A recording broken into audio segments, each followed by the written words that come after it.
Թերթեում լայվում հյուրընկալվել էր Էլեն Սաֆարյանը, ով անկեղծացել է իր սիրո պատմության մասին։ Star News-ը հետևել է զրույցին, որի ընթացքում Էլենը պատմել է. Նշանած է երկար ժամանակ համառորեն փորձել է արժանանալ իր ուշադրությանը, նույնիսկ այն ժամանակ, երբ ինքը տարբեր քաղաքներում հյուրախաղերի է եղել, նա յուրաքանչյուր քաղաք ծաղիկներ է ուղարկել։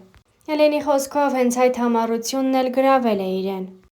Նրանց առաջին հանդիպումը տեղի է ունեցել ընդհանուր ծանոթներից մեկի հարսանիքի ժամանակ, որտեղ էլ սկսվել է իրենց գեղեցիկ սիրո պատմությունը։ Էլենը նաև նշել է, որ նշանածից մեծ է 3 տարով, և սկզբում հենց դա է եղել պատճառներից մեկը, որ մտածել է իրենց հարաբերությունները գուցե չստացվեն։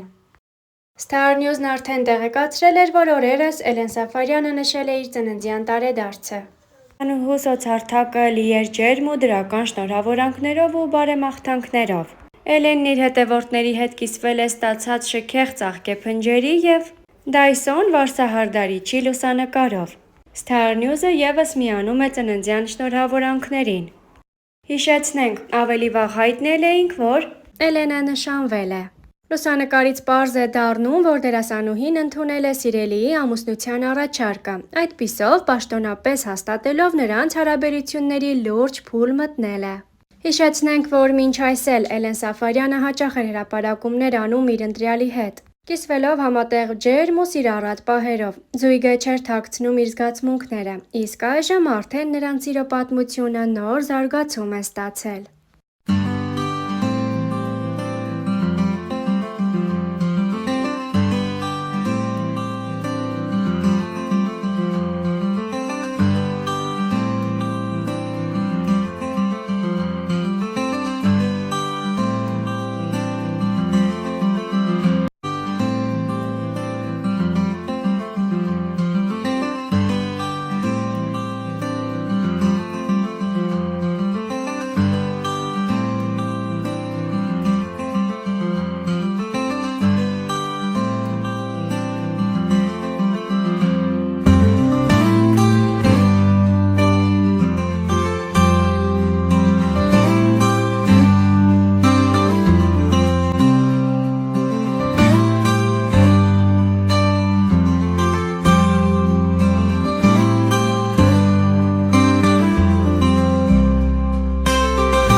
Ամալիա Հովհաննիսյանի Live Room հաղորդաշարի սեր շարքում հյուրընկալվել էին երգիչ Արսեն Սաֆարյանն ու դուստրը, արդեն դերասանուհի Էլեն Սաֆարյանը։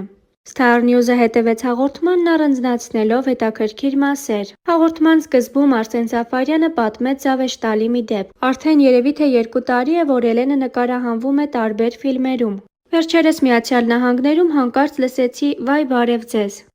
Մտածեցի դե սովորականի նման ինձ ճանաչել են։ Հավաքվեցին մի քանի տատիկներ, ովքեր նայել էին և նայում էին Էլենի մասնակցությամբ ֆիլմը։ Ես հպարտությամբ լսում էի իրենց կարծիքները։ 5 րոպե խոսելուց կոմպլիմենտներից հետո վերջում ասեց. «Հա, իմիջիայլոց դուք էլ եք լավ երգում»։ Ինչքան գնում է, Արսեն Սաֆարյանը դառնում է Էլեն Սաֆարյանի պապան։ Խոսք եղավ հայր ու աղջիկ հարաբերությունների, կոնֆլիկտների և քննարկվող թեմաների մասին։ Արսեն Սաֆարյանն ասաց. «Տարբեր թեմաների մասին խոսում ենք։ Աղջիկդ երբ մեծանում է, կան թեմաներ, որոնք համ ուզում ես խոսել, համ մեջդ պապայի կռիվ է սկսվում։ Դու անհանգստանում ես իրա համար»։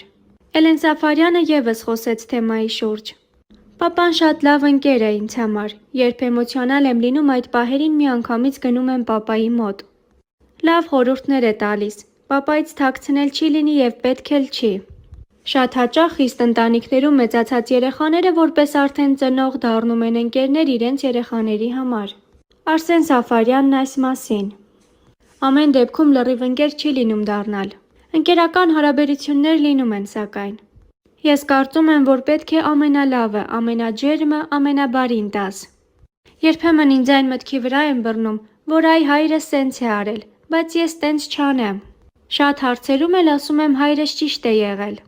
Հայրս շատ խիստ մարդ ա եղել, կարգ ու կանոնով եմ մեծացել։ Մենք Էլենին չէինք սպասում, տղա էինք սպասում։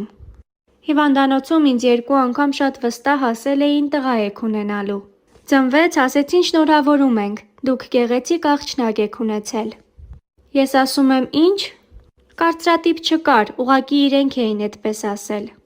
Էլենը եկավ եւ շատ անսովոր էր, վախենում էի գրկեի։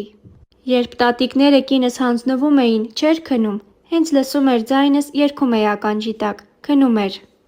Էլենը առաջին անգամ զարմացել ու հուզվել էր, երբ ին վրա հարձակվել էին։ Էլեն Սաֆարյանը պատմեց երկրպագուների հանդիպման դեպքի մասին։ Դա իմ մանկական տրավման է, ես մինչև հիմա հիշում եմ։ Մի ամբողջ հարձակվեց մեր մեքենայի վրա։ Ես 4-5 տարեկան էի, չէի հասկանում, որ դա պապային սիրելուց է։ Արսեն Սաֆարյանը անգամ հիշեց, որ մի անգամ Էլենը հրել է երկրպագուներից մեկին եւ չի թողել, որ իր հետ նկարվի։ Խոսք եղավ երգչի առողջական խնդիրների, վիրահատության, քայլելու հետ կապված դժվարությունների մասին։ Մեծ հոգատարության մեջ էի բոլորի կողմից։ Նեղվում էի եւ մտքերը երբեմն տանում էին,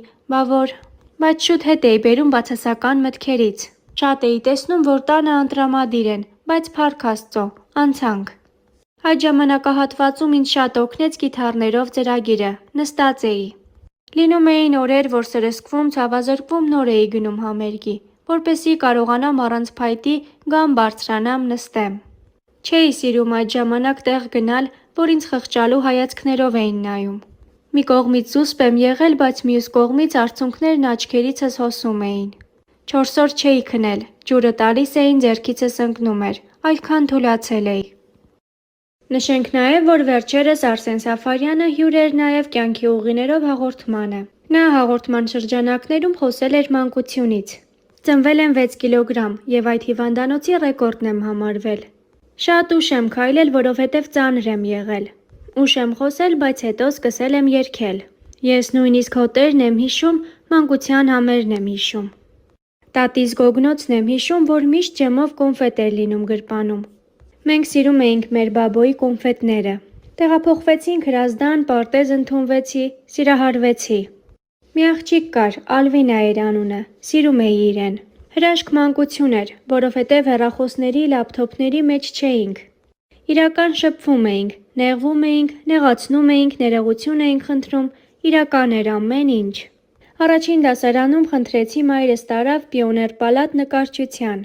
1 տարի հետո գնացի ֆուտբոլի։ Առաջին երգի գործիքավորման համար $30 ուզեցին։ Այն ժամանակ ինձ $30 որտեղից պիտի լիներ։ Որոշեցի, որ կգնամ, կաշխատեմ, կհավաքեմ եւ այլն։ Դասընկերուհուս մոտ գումար կար, իրեն օծանելիքի գումար էին տվել։ Ասեց սա վերցրու, ոչ մեկ չի իմանա։ Ասեցի միայն վերադարձնելու պայմանով։ Ընդունվեցի աշխատանքի եւ 2000 դրամ էի աշխատում։ Մեկը աջ գրպանինս, մյուսը ձախ, այո երգի մրցույթին։ Հերթական 267-րդն էի, չէր էլ նայում մասնակիցների վրա, միայն լսում էր։ Երբ վատ էր լինում, դադարեցնում էր։ Վերջին օրն էի հերթագրվել, բարձրացա բեմ եւ սկսեցի երգել։